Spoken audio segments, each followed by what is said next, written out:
ప్రతి అమ్మాయి లైఫ్లో మ్యారేజ్ ఎంత ఇంపార్టెంటో శ్రీమంతం కూడా అంతే ఇంపార్టెంట్ అని అనుకుంటా నేను. మేబీ ఈ విషయం చెప్పొచ్చు చెప్పకూడదో నాకు తెలియదు, but I want to share with you all. Few years back she lost her father అనమాట. మేబీ తన ఫాదర్ ఉండుంటే ఇంకా బాగా జరిపించునేమో. తను ప్రెగ్నెంట్ అయినప్పటి నుంచి కూడా తన ఫస్ట్ విష్ డెఫినెట్గా శ్రీమంతం జరిపించుకోవాలని. వాళ్ళు డాడీ చేసినంత బాగా అయితే మేము ఎవరూ చేయలేము. సో తనకి ఆ ఫీలింగ్ లేకుండా ఉండడానికి ఇదంతా చేశానన్నమాట. తన హ్యాపీనెస్ కోసమే ఇదంతా కూడా చేసాం మేము.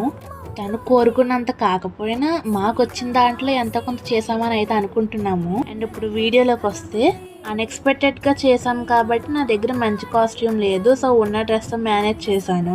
ఈ అన్ని వీడియోస్లో కన్నా లాస్ట్లో క్లిప్ వస్తే చూడండి. మా హస్బెండ్ వాళ్ళ నానమ్మ ఫుల్ సపోర్టివ్గా ఉంటారనమాట. ఇలాంటి వాటిలో ముందు రెడీ అయిపోతారు మాకన్నా. సో మనవరాల కోసం ఇలా రెడీ అయ్యి వచ్చి వీడియోస్ కూడా తీయించుకున్నారనమాట.